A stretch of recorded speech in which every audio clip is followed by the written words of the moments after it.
नमस्कार दोस्तों, देखो सीखो स्टडी में आप सभी लोगों का स्वागत है। दोस्तों, सामान्य हिंदी का प्रैक्टिस सेट नंबर 28 आ चुका है। ऑलरेडी हम जो है 27 बना चुके हैं। तो दोस्तों, जो ये 40 प्रश्न आपके प्रैक्टिस सेट में होने वाले हैं, ये सभी जो है प्रीवियस जो क्वेश्चंस पूछे गए हैं अलग अलग पेपर में 4 वर्षों के अंतर्गत, तो दोस्तों उन्हीं को हम लेकर के प्रैक्टिस सेट बना रहे हैं। ठीक है, तो सबसे पहला नंबर क्वेश्चन आ चुका है। दोस्तों देखिए, इसमें आपको क्या करना है, 40 प्रश्न आपके होंगे। 40 प्रश्नों में से आपको कमेंट बॉक्स में उत्तर देते रहना है। ठीक है, किसका ए होगा किसका बी होगा, मैं आंसर बताऊंगा और क्यों होगा ये भी बताऊंगा। ठीक है, तो इससे आपका ये है कि आपको याद भी होगा, क्योंकि आप जो है आप आंसर दे चुके हैं, तो आपको आपसे जब गलती होगी तो आपसे याद होगा। ठीक है, तो कमेंट बॉक्स में उत्तर जरूर दीजिए। ठीक है, सबसे पहला नंबर क्वेश्चन है, शासकीय पत्र के संदर्भ में कौन सा कथन गलत है। शासकीय पत्र के संदर्भ में कौन सा कथन है जो कि गलत है। पत्र के सबसे ऊपर पत्र संख्या लिखते हैं, पत्र संख्या के ऊपर तिथि लिखी जाती है, पत्र के बाईं ओर सेवा में लिखा जाता है, संबोधन महोदय बाईं ओर लिखा जाता है। आपको बताना है कि कौन सा गलत है, वो आपको बताना है। तो जिन लोगों को आ रहा है समझ में बताइए। देखिए, ये जो गलत है, अगर शासकीय पत्र की बात करें तो देखिए पत्र संख्या के ऊपर जो है तिथि लिखी जाती है, ये जो है आपका गलत है। तो ऑप्शन में बी राइट आंसर हो जाएगा।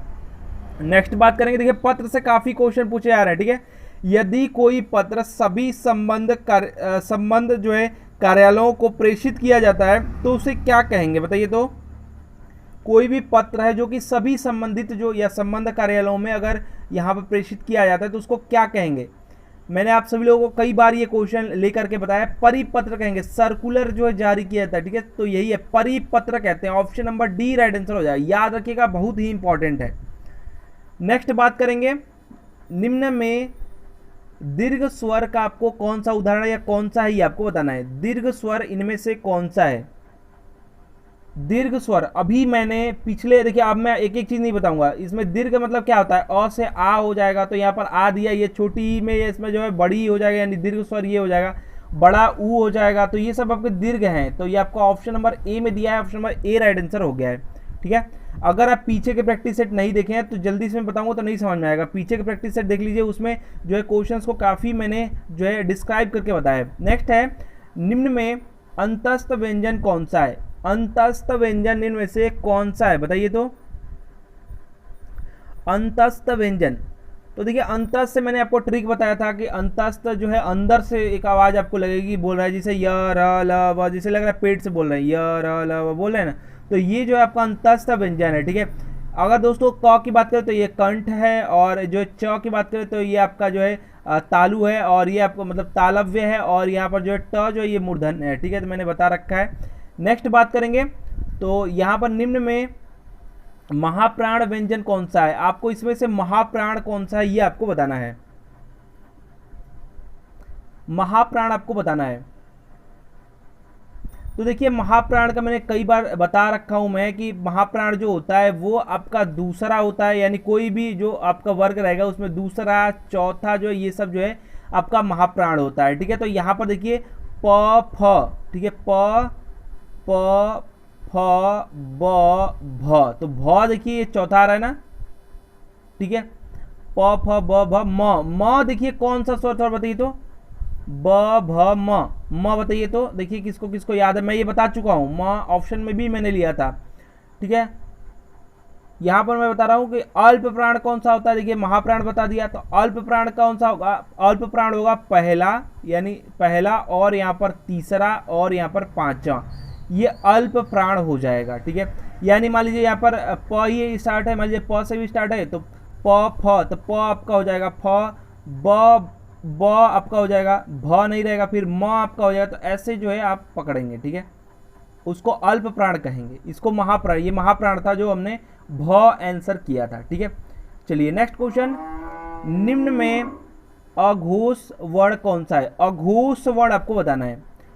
देखिए इसका भी ट्रिक होता है कि देखिए घोष मतलब यह है कि गूंजेगा। ठीक है, अघोष मतलब कि कम गूंजेगा, न गूंजेगा, यानी देखिए घोष कब मतलब घोष नहीं, मतलब सघोष उसको कहते हैं। ठीक है, तो यानी घोष के साथ अघोष यानी बिना घोष के। ठीक है, ऐसे आप पकड़ सकते हैं। तो देखिए कैसे आप पकड़ेंगे, अघोष, तो यहाँ पर दिया है प, ठीक है, इसके बाद दिया है देखिए घ दिया है, तो देखिए क ख ग घ, तो क देखिए ध्यान दीजिए, क ख जो है ना ये आपका अघोष है। उसके बाद देखिए ग बोलिए, गूंज रहा है कि नहीं, क ख ग। तो देखिए तीसरा, यानी देखिए अघोष और घोष अगर पहचानना है तो आपका जो अघोष जो रहेगा वो आपका रहेगा पहला और दूसरा, यानी क ख, और तीसरा चौथा जो है आपका हो जाएगा, ये आपका हो जाएगा क्या, घोष या सघोष। ठीक है, तो ये आपका सघोष हो गया। अब यहाँ पर देखिए प फ, तो पहला ही मैं बता रहा था, पहला और दूसरा, प फ, ब जो है यहाँ से स्टार्ट हो जाएगा, तो ये नहीं होगा, प आपका हो जाएगा। ठीक है, अघोष। ठीक है, समझ में आ गया। नेक्स्ट है, निम्न में कंठ वर्ण कौन सा है, यानी कंठ वर्ण, कंठ से किसको बोलते हैं बताइए तो, कंठ वर्ण तो अ है, अ। ठीक है, अ यानी कि ऑप्शन नंबर आपका बी हो जाएगा, कंठ है। अगर यही पे बात करें ओठ की तो ऊ हो जाएगा, ऊ आपका ओष्ठ हो जाएगा, ई जो है आपका तालव्य हो जाएगा। ठीक है, ई बड़ी भी तालव्य है। नेक्स्ट बात करेंगे, निम्नलिखित में आपको रूढ़ शब्द बताना है, कौन सा रूढ़ शब्द है, कौन सा रूढ़ शब्द है बताइए तो, रूढ़ शब्द कौन सा है। तो देखिए यहाँ पर जो रूढ़ शब्द है वो है नाक, नाक जो है ये रूढ़ शब्द है। देखिए रूढ़ में ये होता है ना कि आप इसका कोई खंड करेंगे ना तो कोई अर्थ नहीं निकलेगा। ठीक है, मान लीजिए नाक में ना अलग कर देंगे, का अलग, कुछ मतलब आपको निकलेगा। रत्नाकर का संधि विच्छेद आपको बताना है, रत्नाकर का संधि विच्छेद आपको बताना है। वीडियो को लाइक जरूर कर दीजिए, जो भी लोग को कुछ समझ में आ रहा है, कुछ याद हो रहा है, वीडियो को लाइक जरूर कर दीजिए। देखिए रत्नाकर का जो हो जाएगा वो हो जाएगा रत्न प्लस आकर। ठीक है, तो रत्नाकर हो जाएगा। तो यहाँ पर जो संधि विच्छेद है रत्न प्लस आकर, आकार है ये गलत हो जाएगा, आकर ये ठीक है, लेकिन रति है, रत्न प्लस जो है आपका आकर, यानी ऑप्शन नंबर आपका ए ही सही होगा। ठीक है, ए सही होगा। नेक्स्ट बात करेंगे, प्रतिमान में समास है, प्रतिमान में कौन सा समास है बताइए तो, प्रतिमान में कौन सा समास है। तो देखिए प्रतिमान में जो है अव्यय लगा है प्रत्येक मान के अनुसार, तो अव्यय जो है आपका हो जाए अव्ययी भाव समास, अव्ययी भाव समास, प्रतिमान। ठीक है, प्रतिमान में जो है प्रत्येक मान के अनुसार, यानी अव्ययी भाव समास। नेक्स्ट बात करेंगे, परिक्रमा में उपसर्ग है, परिक्रमा में कौन सा उपसर्ग है, परिक्रमा में कौन सा उपसर्ग है बताइए तो, जिन लोगों को याद है, परि उपसर्ग है, परि। ठीक है, option number D right answer हो जाएगा। नेक्स्ट बात करेंगे, भलाई में प्रत्यय है, भलाई में प्रत्यय क्या है, प्रत्यय क्या है, भला प्लस आई, भला प्लस आई। ठीक है, भलाई, ऑप्शन नंबर आपका बी राइट आंसर हो जाएगा। निम्न में कौन सा शब्द तत्सम है, इनमें से तत्सम कौन सा है, इनमें से तत्सम कौन सा है बताइए तो, तत्सम मैं बता रखा था, ये मैं बता रहा था, आलस जो दिया ना, आलस दिया था, तो आलस्य जो है ये तत्सम है, आलस सिर्फ रहेगा तो ये तद्भव रहेगा। ठीक है, ये कई बार क्वेश्चन आ चुका है, तो इसीलिए मैं ऑप्शन भी आपको बता देता हूँ। ठीक है, और तत्सम आम का आम्र होता है, ये सब आप जानते हैं। नेक्स्ट बात करेंगे, निम्न में से कौन सा शब्द तद्भव है, तद्भव कौन सा है बताइए तो, तद्भव कौन सा है,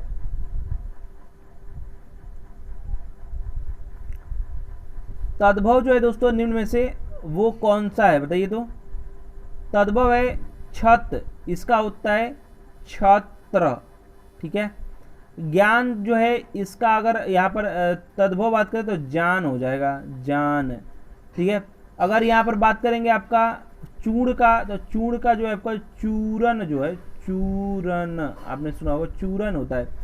छिद्र का होता है छेद, तद्भव ही बताना है। तो ये सब संस्कृत वाले ही हैं, आप समझ ही रहे हैं। और इसमें संस्कृत वाला कौन सा नहीं है, ये जो है छत जो है हिंदी वाला, तो छत्र हो जाएगा। ठीक है, इसका तत्सम। नेक्स्ट बात करेंगे, निम्नलिखित में से कौन सा शब्द देशज है, इनमें से देशज शब्द कौन सा है बताइए तो, देशज शब्द इनमें से कौन सा है। देखिए देशज इसमें जो है वो है खिड़की। ठीक है, देशज है, देशज जो है ये खिड़की है। बच्चा जो है आप जानते हैं कि ये बच्चा जो है आपका तद्भव है, फूल भी आपका तद्भव है, और जो है ये आपका आग भी आपका तद्भव, जिसका अग्नि तत्सम होता है, आप जानते ही हैं। नेक्स्ट बात करेंगे, निम्न में से विदेशी शब्द कौन सा है, इनमें से विदेशी शब्द कौन सा है बताइए तो, निम्न में से विदेशी शब्द कौन सा है। विदेशी शब्द है दोस्तों अमीर। अमीर कहाँ का शब्द है? ये जो है आपका अरबी है, अरबी है ये, ठीक है, ये विदेशी है। अगर यहाँ बात करें जो है उष्ट जो है और जो है प्रिय बात करें और भक्त बात करें, ये सभी संस्कृत वाले हैं, यानी कि तत्सम है। निम्न में आपको संज्ञा शब्द है, इसमें संज्ञा कौन सा है बताइए तो,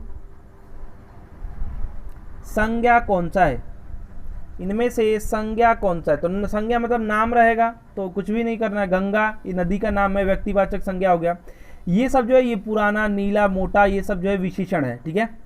नेक्स्ट बात करेंगे, निम्न में आपको सर्वनाम बताना है, इसमें से सर्वनाम कौन सा होगा बताइए तो, सर्वनाम कौन सा होगा इनमें से, सर्वनाम कौन सा है? जिन लोगों को आ रहा है बता सकते हैं, निम्न में से सर्वनाम शब्द कौन सा है बताइए। देखिए सर्वनाम शब्द जो है वो है आपका कुछ। कुछ जो है ये कौन सा सर्वनाम है? अनिश्चयवाचक या अप्राणीवाचक सर्वनाम, ठीक है।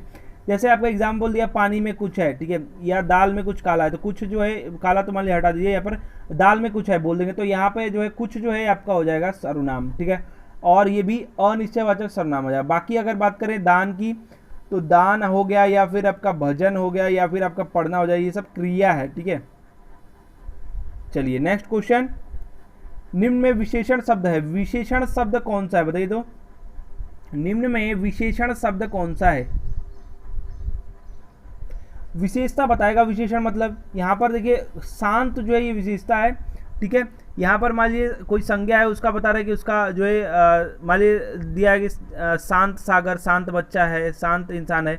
अगर यहाँ पर बुढ़ापा की बात करें तो ये आपका भाववाचक है, ठीक है, ये भाववाचक है। क्रोध भी आपका जो है भाववाचक हो जाएगा, दौड़ जो है क्रियावाचक हो जाएगा। ये सब जो है संज्ञा है, भाववाचक संज्ञा या फिर क्रियावाचक संज्ञा या फिर आपका जो है भाववाचक संज्ञा, ये सब संज्ञाएं। बाकी विशेषण आपका ऑप्शन में डी है। नेक्स्ट बात करेंगे, निम्न में प्रेरणार्थक क्रिया है, प्रेरणार्थक क्रिया कौन सा है बताइए तो, प्रेरणार्थक क्रिया। देखिए प्रेरणार्थक क्रिया कैसे पकड़ेंगे, वो करवा रहा होगा, ठीक है, करेगा नहीं, चलना है नहीं, पढ़ना है नहीं, बदलना है नहीं, जगाना, जगना होता तो नहीं रहता, जगाना जो है ये प्रेरणार्थक क्रिया है। Option number B right answer हो जाएगा। नेक्स्ट बात करेंगे, निम्न में अव्यय है, निम्न में अव्यय कौन सा है बताइए, निम्न में अव्यय कौन सा है? दोस्तों कमेंट बॉक्स में उत्तर देते रहिए और मिलाते रहिए कि 40 क्वेश्चन में से आप कितने सारे क्वेश्चन का सही जवाब ईमानदारी के साथ दे रहे हैं। अव्यय कौन सा है निम्न में से? अव्यय दोस्तों यहाँ पर जो है आह, ठीक है, ये अव्यय कौन सा है? विस्मयादि बोधक जो है अव्यय, मैं बताया था आपको हर्ष या शोक को व्यक्त करेगा, तो यहाँ पर आ हो गया, ठीक है। अगर हर्ष होता तो वाह कहता, तो ठीक है, ये सब आपका हो जाएगा ऑप्शन नंबर सी। विस्मयादि बोधक जो चिन्ह होता है वो कैसा होता है, कमेंट बॉक्स में बताइएगा, तो जिन लोगों को लिखने आएगा लिख सकते हैं। नेक्स्ट बात करेंगे, आंख का पर्वाची है, इनमें से आंख का पर्वाची कौन सा है? आंख का पर्वाची बताइए। नयन, लोचन, ये सब होता है, तो लोचन आपका दिया है। पावक जो है ये आग का है, वसन जो है ये आपका वस्त्र का है या फिर कपड़ा का है, और प्रभा जो है ये कांति का पर्वाची है, ठीक है। नेक्स्ट बात करेंगे, जड़ का विलोम है, जड़ का विलोम क्या होगा बताइए, जड़ का विलोम क्या होगा? जड़ का विलोम होगा चेतन, जड़ का विलोम होगा चेतन, याद रखिएगा, बहुत इंपॉर्टेंट है। नेक्स्ट है, भविष्य में होने वाला के लिए एक शब्द, भविष्य में होने वाले के लिए एक शब्द आपको देना है, बताना है। भावी, ठीक है, भावी, ठीक है। अब देखिए ऑप्शन में ही दिया गया है, मैं एक और चीज पूछ लेता हूं, भूतकाल में होने वाले को क्या लिखेंगे, ठीक है, या जो बीत गया उसके लिए क्या लिखेंगे? ऑप्शन के हिसाब से बताइए, इसी में है। नेक्स्ट बात करेंगे, अनिल और अनल शब्द युग्म का सही अर्थ बताइए। अनिल अनल जो है इस जो शब्द युग्म है इसका सही अर्थ क्या होगा? अनिल मतलब क्या होता है? अनिल मतलब होता है हवा, हवा कहाँ है? हवा जो है ऑप्शन नंबर आपका इसमें है और बी में और सी में है। और अनल मतलब होता है आग, आग और हवा, ठीक है, ऑप्शन नंबर आपका बी हो जाएगा। देखिए कभी कभी आगे पीछे भी दे देगा, ठीक है, देगा ऑप्शन में लेकिन आगे पीछे, लेकिन शब्द युग्म के अनुसार आपको सजाना है, यानी ऑप्शन बी राइट आंसर हो जाएगा। नेक्स्ट बात करेंगे, निम्न में कौन सा शब्द अनेकार्थक है? कौन सा शब्द है जो कि अनेकार्थक है बताइए? अनेकार्थक है कौन सा? देखिए अर्थ जो है ये होता है, अर्थ जो है इसका मतलब हो जाएगा, देखिए एक तरह से धन भी होता है, ठीक है, एक तरह से बात करें तो धन होता है, एक तरह से बात करें तो इसका आप तात्पर्य क्या कहना चाहते हैं, इसका अर्थ क्या है, ठीक है, इसका प्रयोजन क्या है, इसका कारण क्या है, ये सब भी यूज हो जाता है। तो ऑप्शन में डी राइट आंसर हो जाएगा। इस अनेकार्थक है, इसका कई प्रयोग हो जाता है। नेक्स्ट बात करें, निम्न में वर्तनी की दृष्टि से शुद्ध शब्द है, निम्न में वर्तनी की दृष्टि से शुद्ध शब्द इनमें से कौन सा है, बताइए। तो मैंने बता रखा है आपको, अध्ययन जो है सही लिखा हुआ है, अध्ययन सही लिखा हुआ है। अधिकार में क्या गलती है, तो अधिकार में छोटी की मात्रा होगी। यहाँ पर अनुसरण में ये ये वाला छोटा वाला रहेगा। आगामी में जो है आपका, आगामी जो है यहाँ पर जो है आगामी में अगामी लिखा है, आगामी यानी ये इसमें आ की मात्रा की गलती है। ऑप्शन सी राइट आंसर होगा, बाकी सब गलत है। नेक्स्ट बात करेंगे, निम्न में से आपको वर्तनी में की दृष्टि से अशुद्ध शब्द है, अशुद्ध आपको बताना है, गलत वाला कौन सा है, गलत वाला कौन सा है। तो ध्यान दीजिएगा, ऐतिहासिक नहीं होता है, ऐतिहासिक होता है, इसको याद रखिएगा, ये कई बार एग्जाम में आ चुका है। ऐतिहासिक शब्द होता है शुद्ध वाला, ठीक है, ऐतिहासिक लिख दिया है, ठीक है, लेकिन अगर ऐसे हिंदी में आएगा तो ऐतिहासिक जो है आप सही मानेंगे। Option number C right answer हो जाएगा। बाकी सब जो है सही है, ये वाला जो है गलत है, ऐतिहासिक नहीं ऐतिहासिक। नेक्स्ट क्वेश्चन, निम्न में कर्ता कारक का परसर्ग कौन सा है, कर्ता कारक का परसर्ग कौन सा है, बताइए। तो कर्ता कारक का परसर्ग कौन सा है। देखिए कर्ता कारक का जो परसर्ग आएगा ना, जैसे राम ने कुछ किया, ठीक है, तो राम ने जो है ये आपका हो जाएगा, ठीक है, कर्ता कारक, ठीक है, किसी को करेंगे तो वो नहीं होगा। नेक्स्ट बात करेंगे, निम्न में पुल्लिंग शब्द कौन सा है, पुल्लिंग इनमें से कौन सा है, बताइए। तो पुल्लिंग इनमें से कौन सा है। नेत्र, नेत्र जो है ये आपका पुल्लिंग है, नेत्र जो है ये पुल्लिंग है। जबकि अगर दया की बात करें या फिर आप जो है वायु की बात करें, प्रार्थना की बात करें, ये सब जो है स्त्रीलिंग है। Option number D right answer हो जाएगा। नेक्स्ट क्वेश्चन, निम्न में स्त्रीलिंग शब्द कौन सा है, इनमें से स्त्रीलिंग आपको छांटना है, यानी पुल्लिंग हम छाट लिया, अब स्त्रीलिंग बताना है। शोभा बढ़ाई गई, शोभा बढ़ती है, तो याद आ रहा है, ये ऑप्शन नंबर ए जो है राइट आंसर हो जाएगा। ये स्त्रीलिंग है, बाकी शस्त्र, पालन और जो है नृत्य, ये सब जो है आपके पुल्लिंग हैं, ठीक है। नेक्स्ट बात करेंगे, किसका प्रयोग सदैव एक वचन में होता है, किसका प्रयोग सदैव एक वचन में होता है। ये तो देखते ही बता देना चाहिए, सबको बता देना चाहिए। तो देखिए ऑप्शन नंबर बी, प्रत्येक, प्रत्येक मतलब एक एक की बात हो रही है, ठीक है, सदैव जो है ये एक वचन में इसका प्रयोग होता है, ठीक है, सटीक। नेक्स्ट बात करें, निम्न में वर्तमान काल का आपका उदाहरण है, निम्न में वर्तमान काल का उदाहरण कौन सा है, निम्न में वर्तमान काल का उदाहरण कौन सा है रहेगा वर्तमान, मतलब ये था है, ये आपका गा है, था है, तो आंख मूंद के मारिए। ऑप्शन नंबर सी जो है राइट आंसर हो जाएगा। नेक्स्ट बात करेंगे, निम्न में कर्मवाच्य का उदाहरण, कर्मवाच्य का उदाहरण इनमें से कौन सा है, कर्मवाच्य का उदाहरण।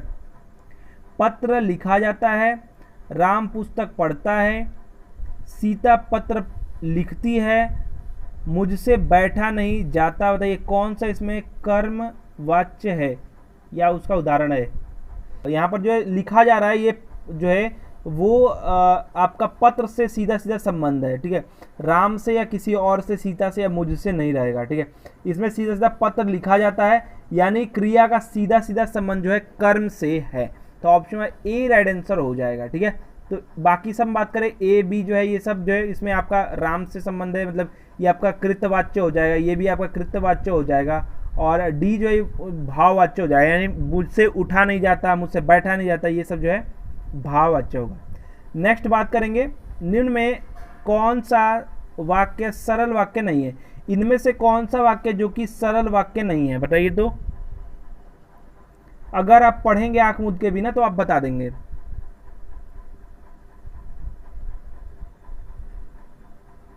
इस मेले का उद्देश्य है कि से जोड़ा है, ये मिश्र वाक्य है, ठीक है, मैंने कई बार इसको बता रखा है।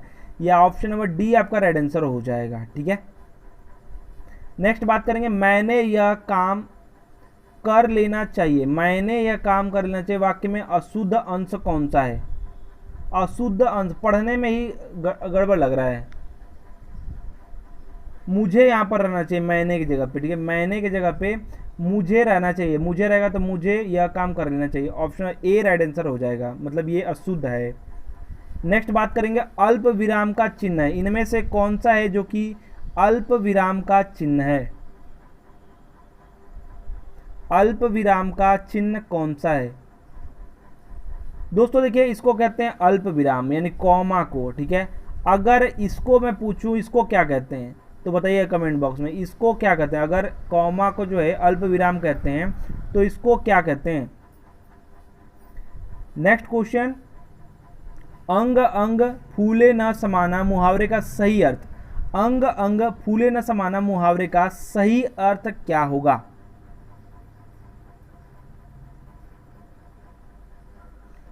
बहुत आनंदित होना, बहुत आनंदित होना। ऑप्शन नंबर सी, कई बार सुनेंगे फूले न समाना, ठीक है, ऑप्शन सी राइट आंसर हो जाएगा। नेक्स्ट बात करेंगे, अंगारों पर पैर रखना।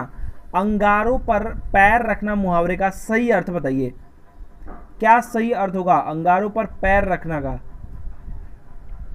जोखिम मोल लेना, ठीक है, जोखिम मोल लेना, ठीक है, option number D right answer हो जाएगा। ये सब बताने के लायक नहीं है।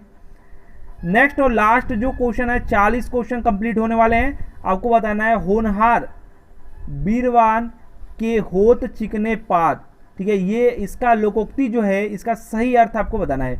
होनहार बीरवान के होत चिकने पात जो है, इस लोकोक्ति का सही अर्थ क्या होगा बताइए। देखिए यहाँ पर जो है, होनहार बालक के गुण बचपन से ही दिखाई देने लगते हैं, ठीक है, ऐसा कुछ जरूरी नहीं है, लेकिन यहाँ पर ये लोकोक्ति का अर्थ ये होता है, ठीक है, option number C right answer हो जाएगा, ठीक है। दोस्तों 40 क्वेश्चन आपके हिंदी के हो चुके हैं। कमेंट बॉक्स में बताइए कि आपको ये सेट कैसा लगा। साथ ही साथ ईमानदारी के साथ सभी लोग बताएंगे 40 क्वेश्चन में से कितने सारे क्वेश्चन का आपने सही जवाब दिया है। आशा करते हैं दोस्तों हमारा प्रयास, हमारा वीडियो पसंद आएगा। वीडियो को लाइक शेयर जरूर कीजिएगा, और वीडियो के बारे में कुछ भी सुझाव सजेशन कमेंट बॉक्स में जरूर लिखिए। हमारा वीडियो देखने के लिए आप सभी लोगों का फिर से बहुत बहुत धन्यवाद।